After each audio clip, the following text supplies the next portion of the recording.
Buenas tardes, una nueva emisión de Grano del Sistema.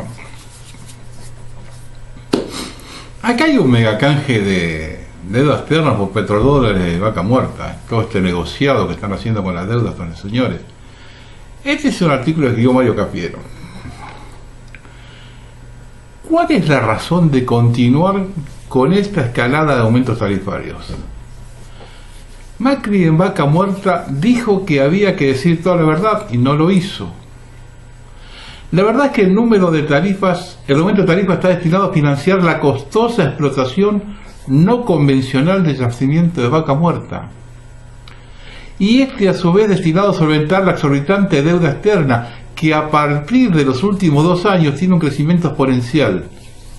Este es el plan económico de Macri, un plan que se reduce a ejecutar un pacto oculto con banqueros y petroleros, el pacto de mega canje de dólares por petrodólares de vaca muerta.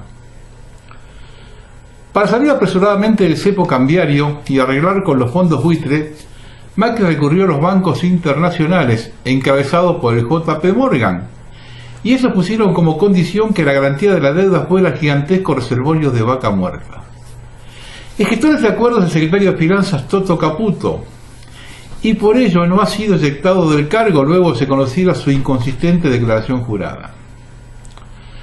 Pero el detalle que faltaba es que hay que poner en marcha vaca muerta y hace falta inversiones.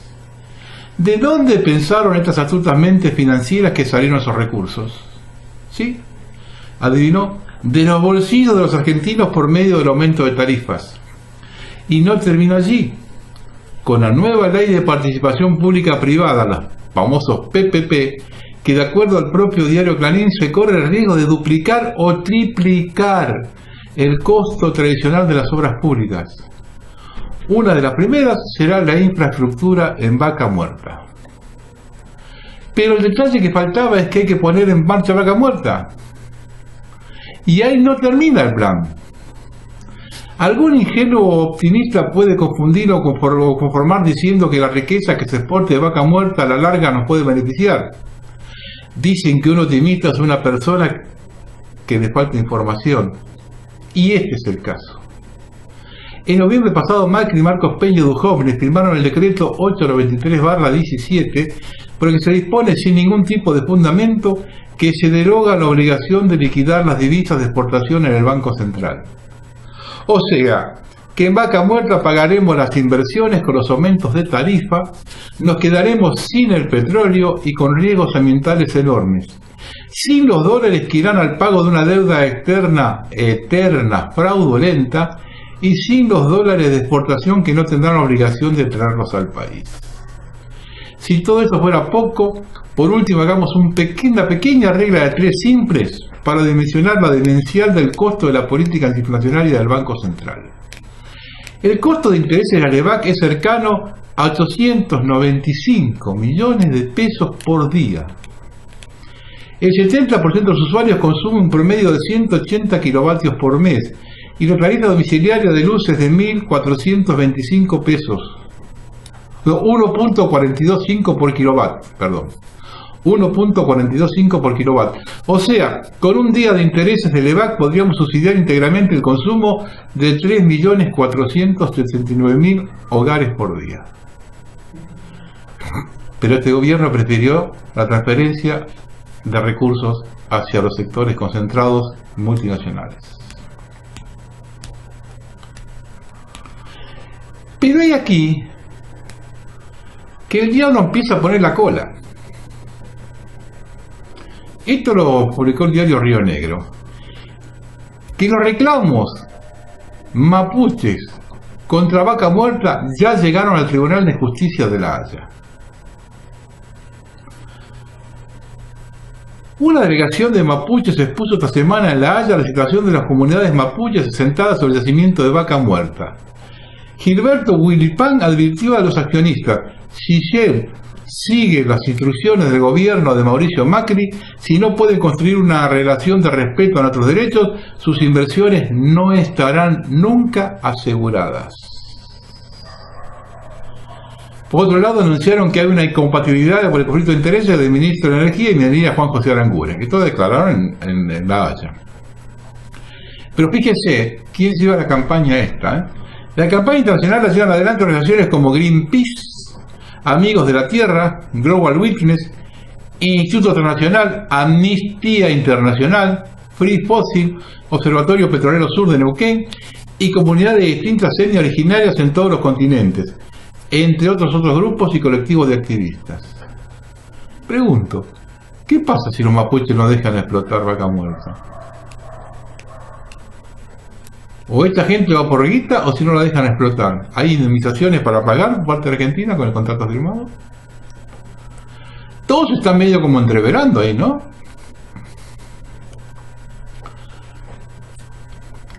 Seguimos con las coimas del ferrocarril Sarmiento, que tampoco se habla nada acá.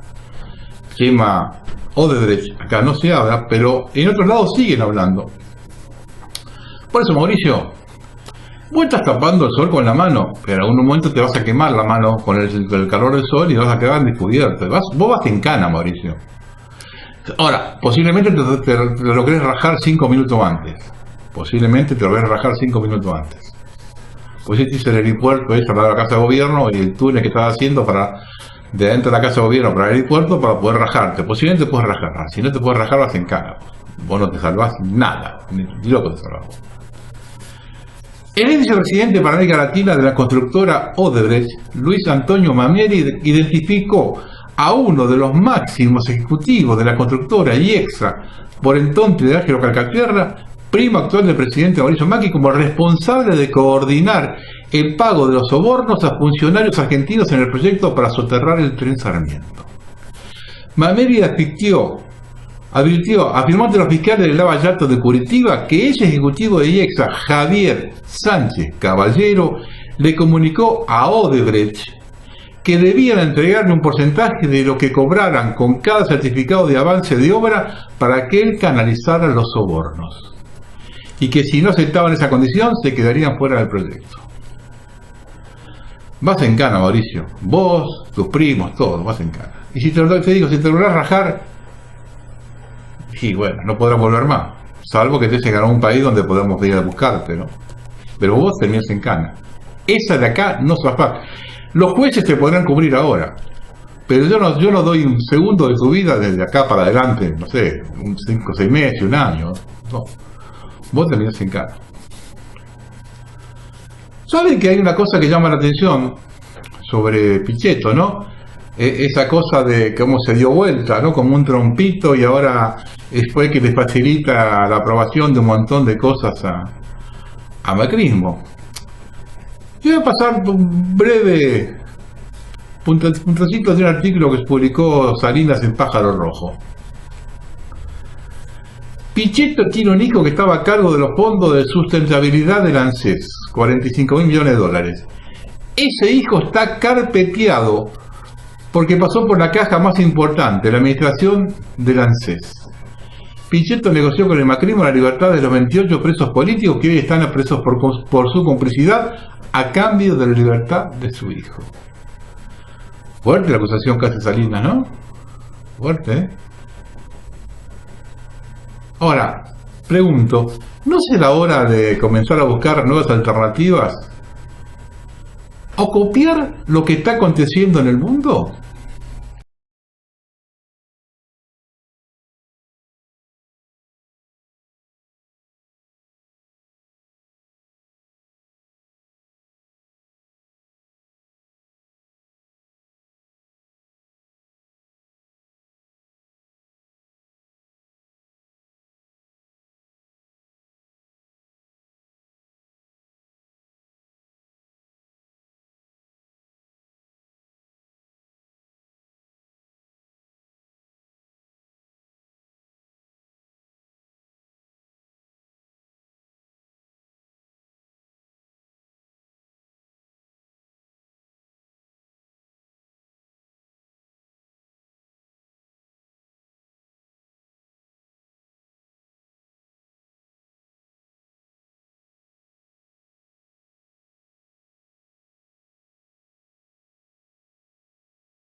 Acá tiene este tema que vimos recién, tiene sus complicaciones, sus cosas a favor y sus cosas en contra. La cosa a favor que tienen es que acá estos contenedores de basura son más grandes, por lo tanto, algunos golpes que sufrieron ellos, pero la contrapartida que tienen tapa. Entonces, bueno, puede ser que en el apuro se golpeen la cabeza contra la tapa, pero no sería mala idea empezar a aplicarlo acá, eso también.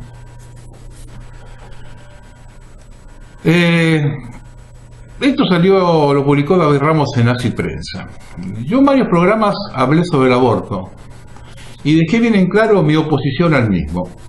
Un programa dedicado al tema fue uno de los que menos audiencia tuvo, por lo tanto no lo hablo más. Lo que quiero dejar en claro es la hipocresía de la mentira y el ocultamiento, ya que mientras manifestantes de ambas posturas son irreconciliables, se encubre y silencia lo que financian la campaña. FUSA es una asociación civil de Argentina que trabaja en la defensa de los derechos de adolescentes y jóvenes y que abrió sus puertas en el año 2014. Es una subsidiaria de la multinacional del aborto Planned Parenthood, acusada de tráfico de órganos de bebés abortados. El Centro para el Progreso Médico de Lima, Perú, ha difundido 5 videos de reuniones de altas autoridades de Planned Parenthood con actores que fingieron ser potenciales compradores. En los reportajes, los directivos de la multinacional negocian la venta de órganos y tejidos de bebés abortados en sus instalaciones por sumas que van de los 30 a 100 dólares por espécimen. Más de 10 estados y en el Congreso de Estados Unidos han iniciado investigaciones contra Planned Parenthood, mientras que el estado de Luisiana decidió este lunes cortarle el financiamiento proveniente de Medicaid, el seguro de salud gubernamental para personas de escasos recursos.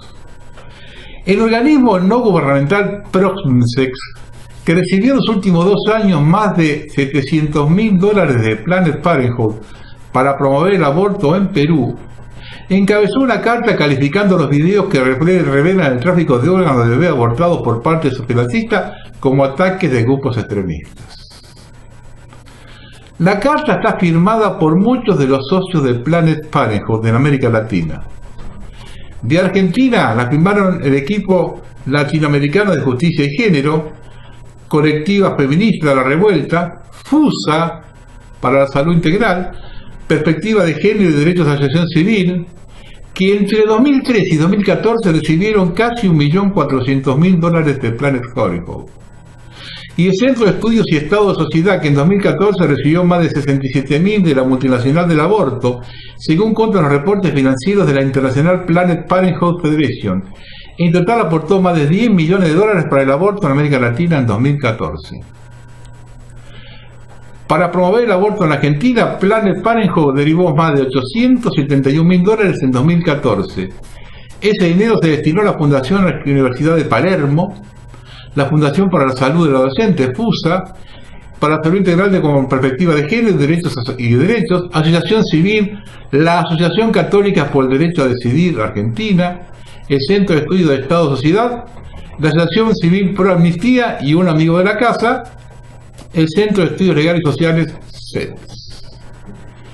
Yo, para que vean, cuando hablan los que promueven el aborto, quiénes son, de dónde provienen, y acá la mayoría no lo hace porque está convencida del tema. Hay mosqueta por atrás.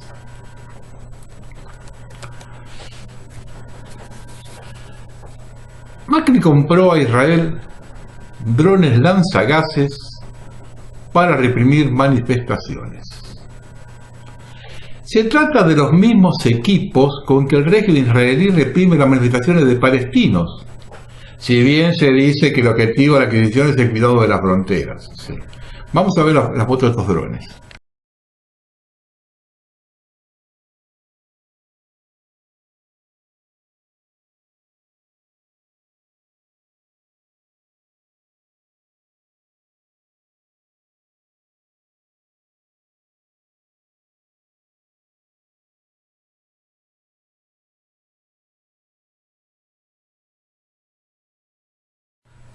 Sobre este tema hay que hablar, comenzar a hablar de otra forma.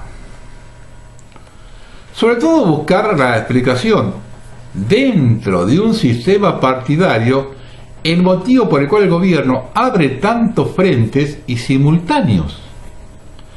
Es evidente que desde el segundo semestre de 2017 Macri dejó de gobernar y fue reemplazado por la lógica del ajuste. Y el ajuste viene direccionado de los centros de poder, vía Fondo Monetario. Solo así podemos entender el caprichoso avance sobre las jubilaciones a un costo de perder un importantísimo caudal de votos, o crear un incontrolable foco de conflicto con las reformas laborales y las paritarias, ni hablar de gripar a 2/3 de la población con un tarifazo. A esta altura, ridículo. Tarifazo que además está destruyendo el aparato productivo nacional. A este nivel ya no se puede catalogar como errores, impericia o error de cálculo. Esto es algo premeditado, con un objetivo que va mucho más allá de un ajuste en la economía para obtener un crédito. El Fondo Monetario es un organismo económico creado ex profeso por el CFR, es decir, el poder global, con el objetivo de subordinar naciones. Por lo tanto, debemos partir de la premisa que el pueblo argentino está bajo un proyecto de subordinación. Ahora bien, ¿y cuál es la situación actual? Al argentino le han tocado el bolsillo y reacciona ganando la calle, movilizándose, reclamando. ¿Y cuál es la respuesta del gobierno? Endurecer la situación, amenazando con vetar cualquier freno de aumento de tarifas, insistir con el ajuste a los sectores medios y bajos y no a las empresas de la economía concentrada. Y un dato para tener en cuenta: al asumir Macri, la diferencia entre el 10% más rico y el 10% más pobre era 14 veces. A finales de 2017, todavía falta ver lo que va del 2018 con semejante devaluación. A finales de 2017 era 17 veces y medio, es decir, la diferencia social aumentó casi 20% en 2 años. Dato no menor a la hora de medir insatisfacción social. ¿Qué va a hacer el gobierno ante la creciente demanda de la sociedad? ¿Dejar que las calles se vuelvan anárquicas o salir a reprimir? Teniendo en cuenta que la represión es contra la gente con necesidades, A ver si planteamos la diferencia con los 70. Entonces era por una cuestión ideológica. Quien acusaba recibo y tenía miedo no salía más a protestar. En tal caso regresaba a su casa y las necesidades básicas, menos pensar, las tenía satisfechas. Hoy, en cambio, al regresar a su casa se encuentra con la misma situación que cuando salió. Le faltan las mismas cosas. ¿Qué pasará cuando no haya tanto o nada que perder? Siempre sostengo que esto es una carrera entre el aguante del pueblo argentino y la consolidación del modelo. Si la gente reacciona antes de que se consolide, habrá alguna posibilidad de construir algo. Si ocurre lo contrario, comencemos a preparar el sepelio de la Argentina. Reitero, ¿qué hay detrás de la política del gobierno de tensar tanto la cuerda? Vea esta noticia que salió publicada el 24 de mayo en el Patagónico. La ministra de Seguridad, Patricia Burrich, cumplirá funciones en Comodoro Rivadavia. Llegará pasadas las 10 para encabezar un acto en la policía de Chubut, en el complejo Guarana. También habrá convenio de cooperación con el gobierno provincial. Pero por uno de esos acuerdos se establecerá en esta ciudad un destacamento móvil de gendarmería que en principio estaría compuesto por 120 efectivos. Se será como parte de una política de endurecimiento contra las protestas sociales por parte del gobierno nacional, al reforzar la dotación del personal abocado al despeje de rutas en la región en caso de piquetes. ¿Hasta dónde quiere tensar la cuerda el gobierno? ¿Hasta la insurrección total que justifique la intervención extranjera? Estados Unidos ya detectó la presencia de Hezbollah en la triple frontera. Hezbollah en la triple frontera, esto lo dicen ellos. Excusa ideal para que ocurra una falsa bandera que justifique la instalación de la base militar norteamericana en Misiones. Por todo esto sostengo que en esta situación cabe perfectamente la teoría de Chomsky. Acción, ajuste y tarifazo. Reacción, represión e insurrección. Solución, intervención extranjera. Sobre el final del programa voy a hacer un pantallazo de la situación internacional en la cual comienza a cerrar este planteo en Argentina.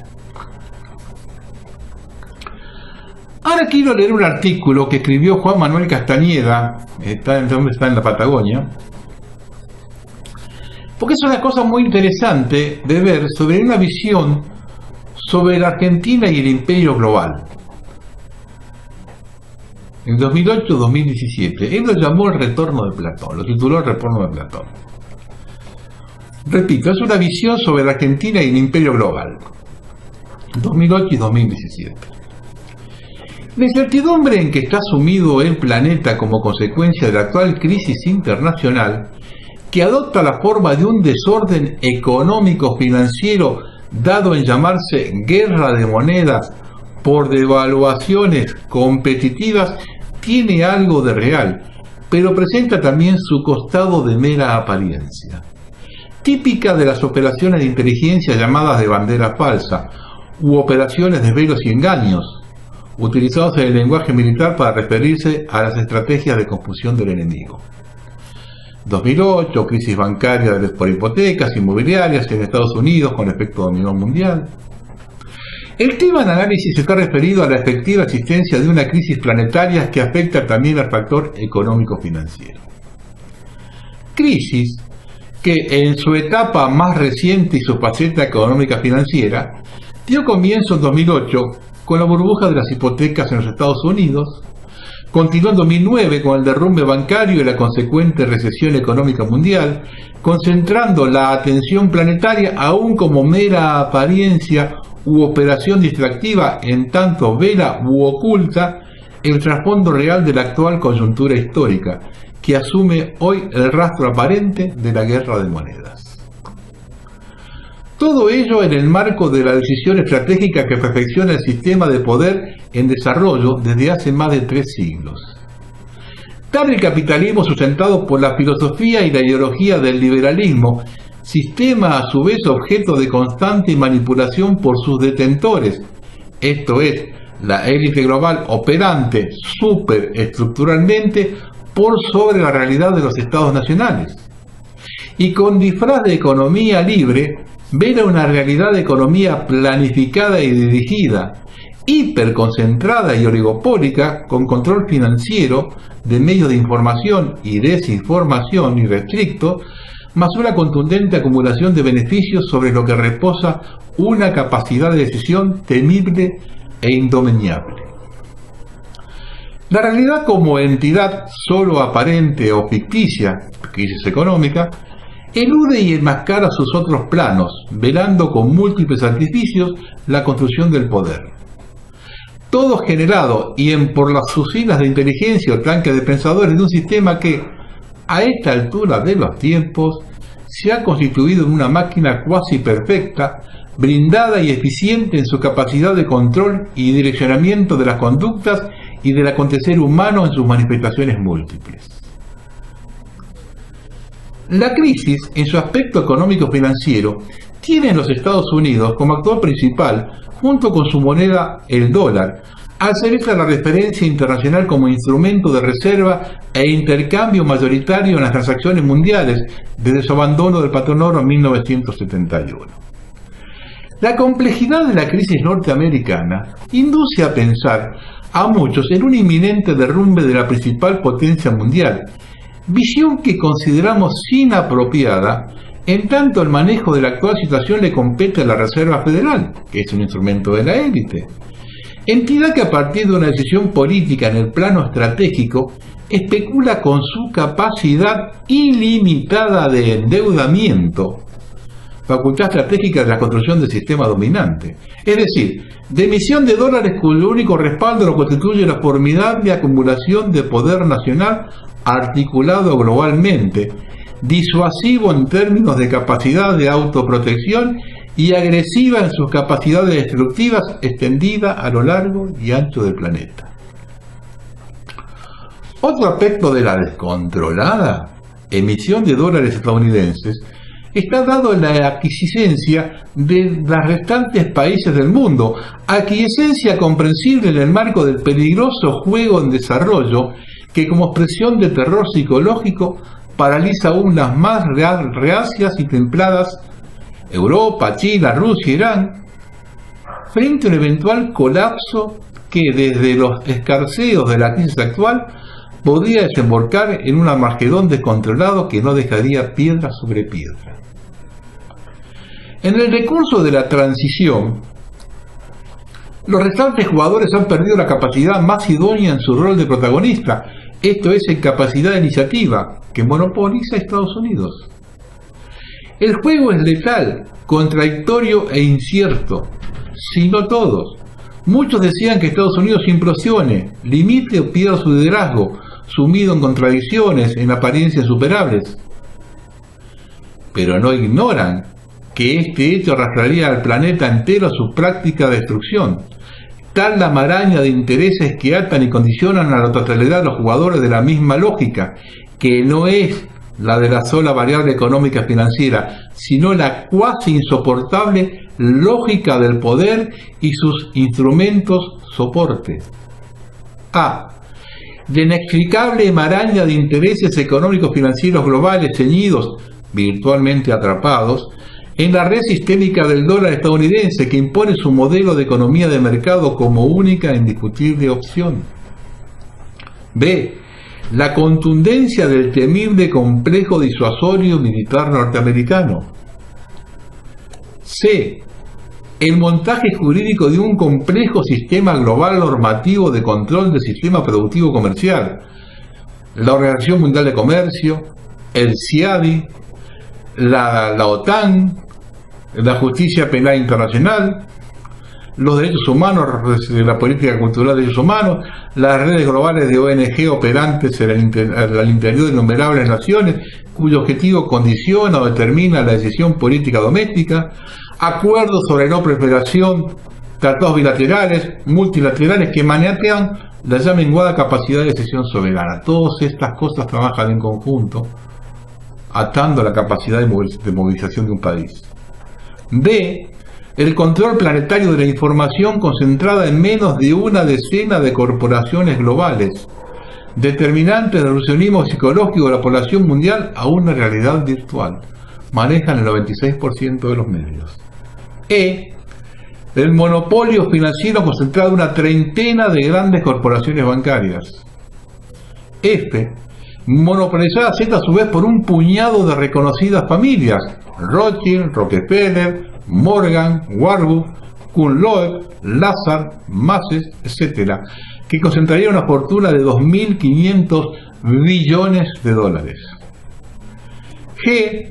La disposición de un programa de desarrollo que aventa y elimina la duda de la improvisación, con el objetivo estratégico del control planetario, cuya etapa actual se explica en la desestructuración de las entidades nacionales, subsumiéndolas en el nuevo paradigma de la aldea global hasta su lisa y llana extinción.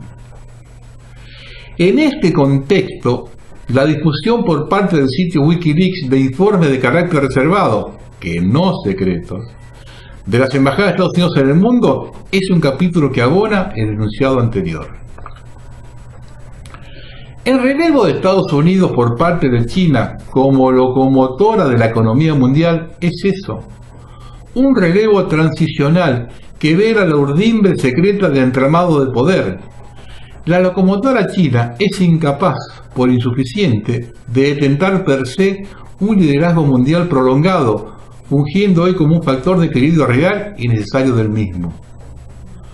Rusia, India, el mundo árabe musulmán, México, Brasil o Sudamérica carecen de entidad política y capacidad autónoma, intelectual, instrumental y organizacional para el mismo propósito, por lo que el devenir se nutrirá de negociaciones forzadas y promotoras de una nueva élite decisional global, mera etapa a su vez del proceso en marcha. Europa, en el esquema global, ya ha renunciado al liderazgo del proceso actual y su realidad es altamente dependiente de la trilogía ocupante del vértice de la pirámide decisional. Estados Unidos, Gran Bretaña e Israel. El rol europeo es de mero acompañamiento técnico instrumental, forzada por su complejo mosaico socioeconómico geográfico y su limitante mediterraneidad, agravada hoy por la salida de Gran Bretaña a la Unión Europea. La domesticación y control sobre la inestable región del Asia Occidental, Siria, Irak, Irán, Afganistán, Pakistán especialmente, fuerza la democratización, domesticación, de diversos estados de Oriente Próximo y el Magreb, Egipto, Libia, Yemen, Qatar, Túnez, etc., como así de un enfriamiento del conflicto árabe-israelí, procesos simultáneos ya en marcha para garantizar las operaciones bélicas en desarrollo que demanda aún si no atención exclusiva, sí prioritaria. Cuando nos referimos al retorno de Platón, aludimos ciertamente al conocido mito de la caverna y a aquellos prisioneros encadenados en una cueva que al reflejo del fuego ven pasar sombras que son para ellos la realidad. Un prisionero liberado, al salir de la caverna, descubre la existencia de otro mundo, el de la realidad real del sol, la libertad, el aire limpio y la vida fuera de las sombras. Regresa y transmite este conocimiento a los restantes prisioneros que, aún frente a esta fantástica revelación, se resisten a creer que sea esta la realidad verdadera, habituados como están a su confinamiento. Análogamente, la comprensión de la realidad racional actual solo es posible mediante información veraz superadora de la realidad virtual, organizada para consumo, que haga viable la toma de decisiones acertadas, útiles para la supervivencia en un mundo plagado de peligros y riesgos múltiples. Así, la salida del laberinto, del enclaustramiento de las sombras de la caverna, ignorancia de realidad, es por el consentimiento atribuido por Platón a la filosofía que permite aventar las meras apariencias de realidad y descubrir mediante el intelecto las verdades últimas del hombre, cuya más alta expresión, según Platón, es la idea del bien. Hasta aquí Platón. El motivo de esta nota persigue un propósito afín, oriental sobre el conocimiento de la realidad, de la que algunas expresiones resultan solo apariencias propias de una suerte de submundo en el que transitan nuestras vidas, alejadas de la dimensión de lo real y por ende condicionadas a un desarrollo conceptual insuficiente, imperfecto y normal, típico de las especies cuya programada domesticación es el dato anticipativo de su inminente sacrificio. La dimensión del poder. La historia atribuye a diferentes causas las crisis operadas en el mundo y los pueblos, económicas, sociales, políticas, bélicas, morales, culturales, etc. Sin perjuicio de ello, es lícito preguntarse si definitivamente son sólo tales las causas únicas del acontecer, o si tal argumentación es en buena parte ocultamiento de lo real por algún tipo de conveniencia o interés. El poder, como construcción humana, transita por una dimensión de secreto. Eso es lo que indican los acontecimientos más traumáticos y trascendentales que determinarán en buena medida el curso de los acontecimientos históricos. Ejemplo, la Revolución Socialista, que tuvo lugar en la Rusia soviética, hecho condicionante del orden humano durante los largos 74 años de su duración hasta su final en 1989. Final abrupto y misterioso, como su comienzo. Ambos decididos en el secreto de sus financistas y estrategas para transitar la era del mundo bipolar, como transición y apertura a la posterior era global. Esto es importantísimo, tendrlo en cuenta. Consumando el progreso del sistema ajustado a la lógica de un poder en las sombras, cuya entidad permanece oculta en los ojos profanos. El proceso soviético de pesado de nacimiento y caída del lumboso. Ambos decididos en el secreto sus financistas y estrategas para transitar la era del mundo bipolar como transición y apertura a la posterior era global.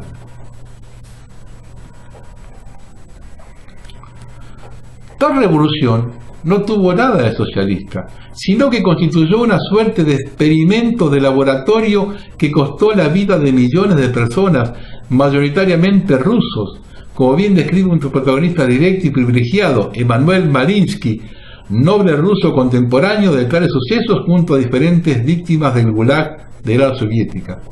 Esto lo dijo Solzhenitsyn.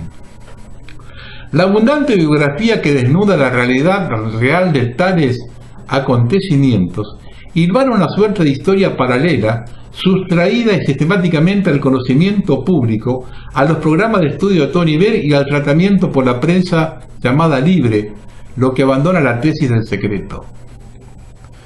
Exactamente 200 años antes de la caída del muro, en 1789, otro hecho igualmente traumático y misterioso como la Revolución Francesa, determinante al propio tiempo del acontecer histórico de la humanidad, permanece de igual modo en un contraste de realidad y apariencia en el que es preciso bucear para con gran esfuerzo arribar a conclusiones siempre insuficientes.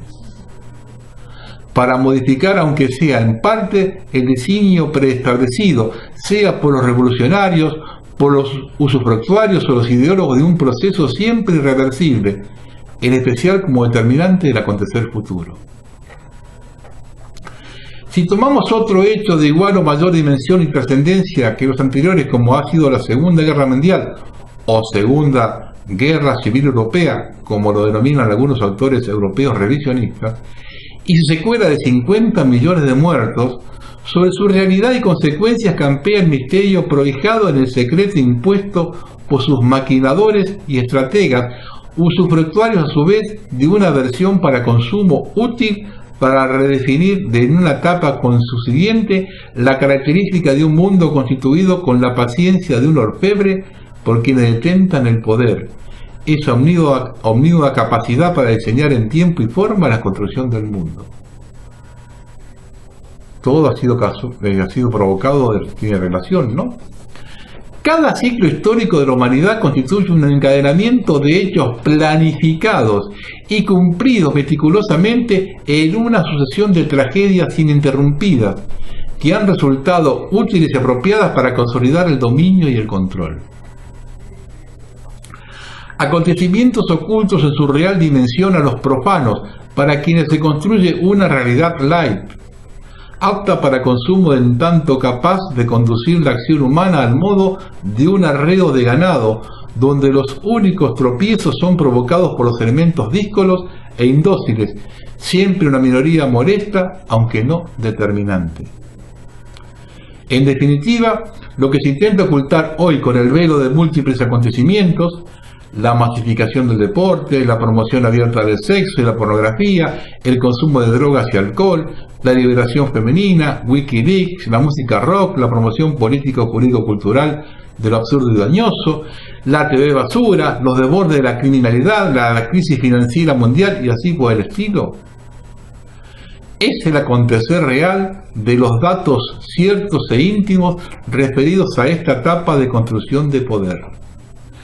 Máxime porque tal construcción discurre por un momento altamente crítico y sensible en lo atinente a los ajustes y compromisos entre los actores del vértice en el marco del proceso de apoderamiento y control hasta completar el programa de consolidación final del poder global en la tierra, el aire y el mar en el presente ciclo histórico de la humanidad. Debe considerarse en el férreo sistema de poder que gravita hacia el dominio planetario, tiene una data de casi medio milenio abarcando a toda la edad moderna que tuvo en el descubrimiento de América un formidable acontecimiento, cuyos efectos en la realidad europea de entonces articularon los primeros esbozos especulativos del capitalismo moderno en su naturaleza de dominio, como consecuencia del proceso de acumulación. Como bien lo expresó Werner Sombart, el ser humano en el capitalismo, superando al hombre y sustituyendo sus perspectivas primitivas y originarias, cambiando todos los valores de la vida, ve el motivo dominante de la actividad económica en la acumulación del capital y a este fin subordina su vida basada en criterios de rigurosa racionalidad y en métodos precisos de cálculo cuantitativo. En el actual contexto, información y desinformación constituyen armas vitales en orden a la manipulación psicológica de la población mundial, de la cual participan los ya mencionados tanques de pensamiento o usinas de pensadores, institutos de investigación aplicada en técnicas de acción psicológica y conducción de la acción humana, Tavistock, la Escuela de Frankfurt, etc. Servicios de inteligencia como la CIA, la KGB, el Mossad, el MI6. Ciertas fundaciones y organizaciones no gubernamentales, CFR, Bilderberg, Puerto de Davos, y más abiertamente las grandes cadenas y agencias noticiosas, diarios, radioemisoras y canales de TV como instrumentos de impacto masivo al interior de la mente humana. 7 corporaciones globales dominan el espectro de la información apta para consumo humano. Y llegamos al momento actual. El empuje colosal del sistema de acumulación capitalista y su demanda histórica de mantenimiento de control ha recreado un verdadero leviatán universal, sostenido hoy por un injundioso aparato bélico ofensivo y defensivo a modo de protección de todo el sistema, al par que un entramado laberíntico, jurídico, político, financiero, económico, comercial, cultural, psicológico, mediático, cuya operatividad orienta y garantiza una construcción en términos de señorías y vasallajes, articulando de tal modo una ordenada pirámide social. La complejidad del mecanismo de control aparenta en su característica más actual tratarse no ya de un progreso sistemático, sistémico, sino de una huida hacia adelante, en la perspectiva de la crisis sistémica global en ciernes, que formalizará la bancarrota del patrón dólar, dando lugar a una nueva era histórica como apertura del ciclo global, de características inimaginables y que tendrá al célebre club de los inmortales como protagonista central del pasaje transicional de la era de las nacionalidades a la era global, rigiendo el cierre grotesco de la primera y alumbrando las luces de un novedoso ciclo caracterizado por la consolidación de un imperium de omnívoros recursos y extensas, temibles y tenebrosas capacidades como no ha conocido la humanidad. Antes de ello, en el momento actual, el sistema de poder está en una suerte de empantanamiento, donde el actor principal, Estados Unidos, manifiesta la limitación en el cumplimiento de su papel, en el sentido del poder de decisión, y los restantes actores se hallan igualmente paralizados al haber perdido la capacidad de iniciativa, prisioneros unos y los otros del leviatán, la estructura de poder a cuya creación han contribuido y de la cual resultan signatarios y beneficiarios, el capitalismo global junto al compromiso de su élite y el andamiaje económico, financiero, jurídico, político, militar, cultural, por todos compartido. El conflicto latente en el vértice cuyas consecuencias padece la humanidad, toda procura forzadamente un destrabe en bases a acuerdos. Los 29 de la OTAN global, más Israel, más Rusia, consolidantes del capítulo Lisboa, de 19 y 20 de noviembre de 2010. Las definiciones sobre China e India transitarán una etapa posterior, habida cuenta de su lejanía geográfica con el occidente atlantista y de sus especiales características, poder nuclear, explosiva demografía, modelo político-económico, etc. Atenidos de manera prioritaria a los escarceos de una poderosa y determinante élite privada global y su reconocida capacidad de inteligencia y operaciones, capacidades que, no sin tropiezos, serán aplicables al progreso táctico estratégico del innegable programa que define la instalación de un supergobierno mundial. En tanto, el proceso continuará en una suerte de huida hacia adelante, sabedores todos que el desplazamiento de la crisis al terreno de la profundización del conflicto, que va de los límites del desacuerdo al choque abierto, puede significar el camino sin retorno que lleve al colapso sistémico y a sus imprevisibles consecuencias. cualquiera sea la forma de los acuerdos necesarios, solo constituirán el aplazamiento de definiciones realistas y categóricas, no exentas de rigor y crueldad al interior de las naciones y sus poblaciones internas, como tributo al inexorable proceso de consolidación del poder mundial. En un esquema político que nos retrotrae a Platón y su época, en lo específico de la existencia de castas o estamentos serviles, esclavos, cuyos amos serán las burguesías corporativas capitalistas y las burguesías socialistas promovidas al liderazgo del poder estatal y mediático, laboral, cultural, contribuyendo al dominio riguroso de una cultura vacía de toda espiritualidad. Nada extraño en la dimensión del poder global, síntesis de estos dos grandes materialismos, constructores del último relato en la historia de la civilización humana. El capitalismo liberal y el comunismo marxista, socios y pilares fundantes del modelo cultural y productivo de la aldea mundial. La única certeza es la incertidumbre, mientras el oro y la sangre se acumulan en las pocas manos apropiadoras del destino humano. Y el capítulo argentino, brevísima e insuficiente reflexión. Brevedad en homenaje al tiempo escaso, descontando que la mayoría de los argentinos conoce, si no en sus causas, al menos en sus lamentables consecuencias, los capítulos más recientes de la historia del país. Y desconocen en su inmensa mayoría el costado oscuro, no solo por oculto, de las falacias histórico-estructurales que jalonan un ciclo bisecular, normalizado ficcionalmente como independiente y soberano, salvo en su aspecto nominal. A este respecto, debe decirse que la historia nacional es un registro de reacomodamientos cíclicos adaptables a las necesidades y demandas de un control exótico, foráneo, nuclearmente rígido en el plano estratégico, no proliferación tecnológica, política, económica, financiera, social, cultural, militar, etc., bien referidas en constantes históricas gravosas indiciarias de lo antedicho. A. Una constante histórica de pérdidas territoriales que han disminuido su geografía en más de 500.000 kilómetros cuadrados. B. Estas constantes, como comportamientos recurrentes a lo largo de su historia, determinan igualmente una defección de sus clases dirigentes en orden a las expectativas públicas fundadas en la potencialidad del país y el genio de su carácter, concretadas en actitudes que rozan el concepto de traición a la patria cuando no lo consuman abiertamente. Y C, la última más preocupante de estas tres constantes que hemos podido identificar sin perjuicios de otras, es que comprueba que Argentina, su Estado y su sociedad civil dirime sus conflictos externos en crueles y sangrientas guerras interiores, dando la pauta de la existencia de conflictos ancestrales irresueltos fuertemente arraigados en el genio nacional. Consecuentemente, el capítulo argentino del presente trabajo es, por cierto, pesimista en lo atinente a la preservación de la capacidad de iniciativa soberana en la decisión estratégica, salvo aquella de la entrega y concesión permanente por histórica a un designio remoto.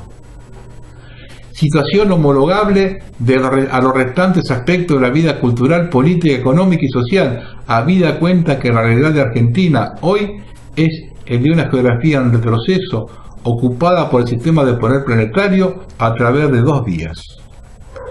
Uno, por la vía militar, los espacios marítimos, insulares y antárticos, OTAN global, fortaleza de las Malvinas. 1.1, por la vía jurídica política, incorporación de dichos territorios al dominio de la Unión Europea, datados como territorio de ultramar en su constitución jurídica. Y 1.2, Gran Bretaña, nación ribereña en la delimitación del territorio marítimo nacional, insular y antártico en la Convención de Derechos del Mar de las Naciones Unidas, con derechos reconocidos, aunque litigosos, sobre esas áreas cuyas incipientes definiciones tuvieron lugar sobre fines del 2015. Y 2, por la vía económica financiera, las áreas productivas y el territorio geográfico y cultural en un proceso de enajenación cuasi incruento por la sutileza del procedimiento que es continuidad de las privatizaciones de los 90 y del carácter de deudosidad del país como nación vasalla, categoría profundizada en la gestión Macri. 3. Por la vía diplomática, el debilitamiento de la cuestión Malvinas y áreas adyacentes. 3.1. El consensuado debilitamiento nacional de la explotación de hidrocarburos y recursos pesqueros librados ambos a la decisión británica y China. Y 3.2. Convenios tecnológicos, financieros y facilidades acordadas con China que incluyen al Estado Nacional y a una veintena de Estados provinciales. Novedosa generación de acuerdos complementarios de los tratados con Gran Bretaña de Madrid en el año 90, en la gestión Menem-Cavallo, contribuyendo fuertemente a la pérdida de decisión estratégica y capacidad soberana. Pudiendo inferirse que en la trastienda de estos acuerdos y facilidades que aparentan una tercera vía en la búsqueda de solución al problema estratégico nacional por la variable de nuevas sociedades comerciales extraoccidentales, está en realidad la influencia decisiva del lobby inglés utilizando la vieja táctica de guerra oriental de matar con cuchillo prestado. Recurrente estrategia imperial articulada también sobre la Europa continental a partir del Brexit, que ratifica y profundiza la maniobra instrumental británica de consolidación de su estatus de nación global. El tamaño económico productivo de la Argentina, que se aproxima al 1% del PBI global, sumado a su notorio deterioro en el dominio financiero, después de haber sido una de las economías más prósperas del planeta y el potencial competidor de Estados Unidos al término de la Segunda Guerra Mundial, son la prueba irrefutable que el análisis de la situación doméstica constituye un mero entretenimiento pasatista, ceñido para el consumo al aspecto económico interno, monotema excluyente de los medios. Y también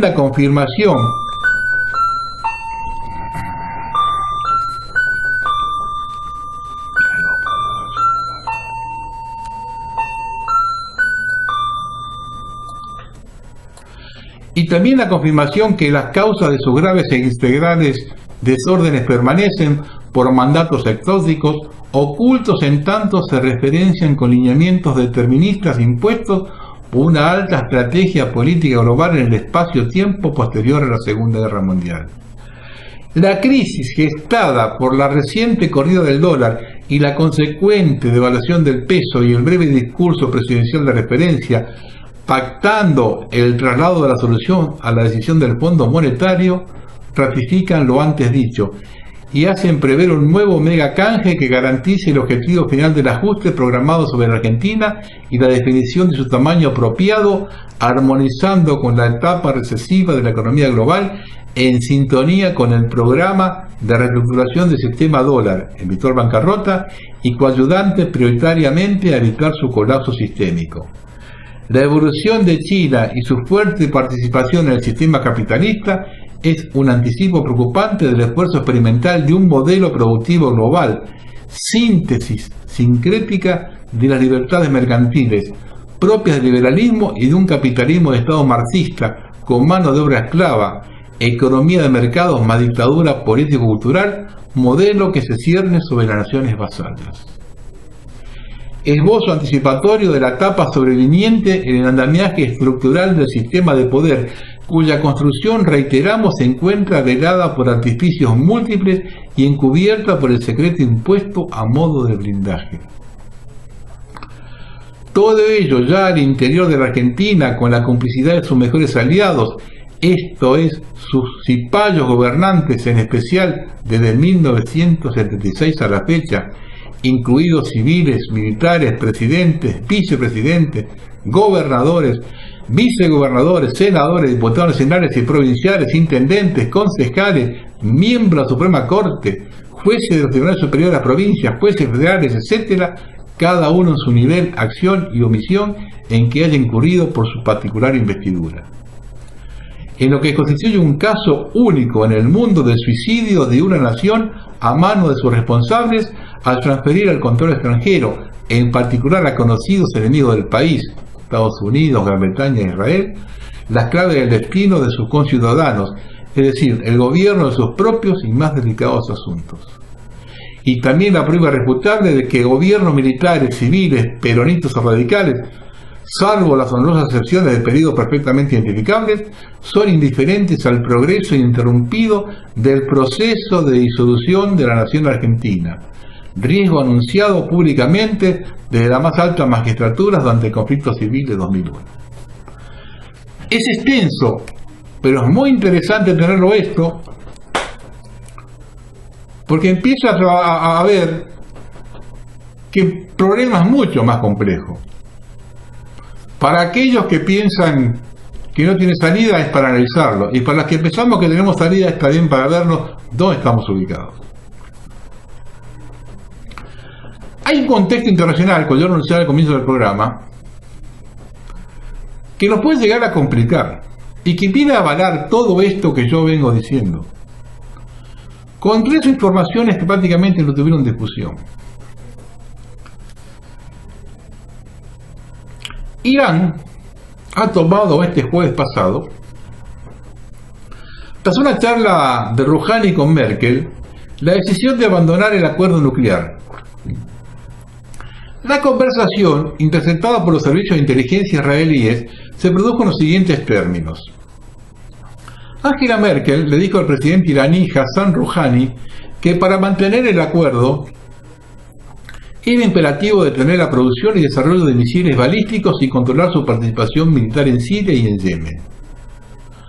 Rouhani exigió garantías de que ningún miembro de la Unión Europea llegue a unirse a Estados Unidos en la ejecución de sanciones contra Irán. Garantías que Merkel no puede cumplir con hechos. Todo ello ha hecho que la cúpula dirigente iraní haya tomado la decisión ayer mismo por la noche de reiniciar su programa de desarrollo nuclear con fines militares. Oficialmente se darán unas semanas para continuar negociando la paz con la Unión Europea. Conversaciones de cara para la galería, para ganar tiempo y prepararse para la guerra. El inicio del programa nuclear militar es la única salida que tiene el régimen de los ayatolás para conseguir una posición de fuerza en futuras negociaciones. Así es como lo ven ellos. Una decisión peligrosa, vista la tensión que hay hoy en Oriente Medio y visto que Rusia no moverá un solo dedo en un hipotético enfrentamiento militar contra Israel. Si Irán va a la guerra contra Occidente, está solo. Poco a poco se va estrechando el cerco sobre el régimen islámico iraní. Si los ayatolás se sienten acorralados, podrían cometer un error de cálculo o incluso ser ese error forzado mediante un ataque de bandera falsa occidental. Todo ello se irá gestando en un proceso relativamente lento de varias semanas o incluso meses. Segunda noticia. El embajador ruso en Israel declara que si Irán ataca a Israel, Rusia se unirá a Estados Unidos para defender a Israel. ¿Le suena? Otra prueba de que Putin comparte con Trump la defensa del sionismo. Las declaraciones del embajador ruso en Israel, Alexander Shein, no dejan lugar a dudas para aquellos más incrédulos. En una conferencia de seguridad en Múnich, de la cual se ha hecho eco el medio israelí Bek Kafail, Shein ha hecho la siguiente declaración oficial: si atacan y si Irán ataca a Israel, Rusia se irá a Estados Unidos para defender a Israel. Putin juega un doble juego como agente sionista del Real Arco, que, tal como confirmó el agente británico del MI6 Tomlinson, condenado por la justicia británica por revelación de secretos. Putin ha amenazado con eliminar cualquier caza turco que se acerque a Afrin, para así proteger al ejército de su marioneta Assad, que está respaldando a los kurdos en la zona, a su vez respaldado por Estados Unidos e Israel, en su plan de dividir Siria en dos estados. Es Putin quien controla la totalidad del espacio aéreo sirio con sus armas sofisticadas. Ni una mosca sobrevuela Siria sin que lo sepa Putin. En cambio, Israel sí puede bombardear impunemente al ejército de Assad, una marioneta de Putin, y la mismísima capital del país, Damasco, mientras Putin mira hacia otro lado. Tercera noticia. La periodista especialista en prensa del corazón, Cindy Adams, hizo una sorprendente revelación hace un tiempo en relación al futuro de Israel. En un encuentro informal con Henry Kissinger, en septiembre del año 2012, este confesó lo siguiente: Cindy, no habrá más Israel en 10 años. Esto lo dijo en 2012. Cindy Adams, de 87 años, es todo un mito viviente en el mundo de la prensa rosa y la crónica social de los Estados Unidos. Muy conocida en la alta sociedad estadounidense por sus dotes persuasivas y su capacidad para sacar información de las celebridades. Al poco tiempo de la difusión de estas explosivas declaraciones, desde la sede central en Nueva York de Kissinger Associates, un portavoz se aprobó a desmentir esas declaraciones. Se duda que Adams inventara estas afirmaciones, ya que es una periodista de referencia que se gana la vida entre las confidencias de los famosos y no se puede permitir el lujo de inventarse unas declaraciones. Evidentemente, si hubiera sido una invención de la mordaz periodista, la hubieran obligado a rectificar, cosa que evidentemente no ocurrió jamás. Para completar esto,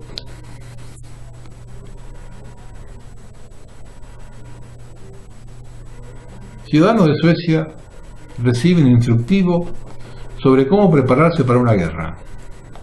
Las autoridades suecas han comenzado a distribuir entre los 4.800.000 hogares del país un folleto informativo que por primera vez en más de medio siglo le da a la población recomendaciones de qué hacer en caso de una guerra. Días atrás, un diario sueco advertía que una invasión militar al territorio de Rusia sería una pesadilla para cualquier ejército que se atreviera a hacerlo. El medio publicó un artículo en el que se describe los desafíos y dificultades que afrontarían los agresores si deciden invadir Rusia, Suecia o Nueva Zelanda. Estas informaciones las publicó el sitio donde la verdad nos lleva. Se va cerrando el círculo sobre la balcanización de Argentina, ¿no es así? Esto ya no es un delirio conspiratorio. Si Kissinger dijo que Israel terminaba en 2022, ¿dónde van a ir los habitantes de Israel? Buenas noches.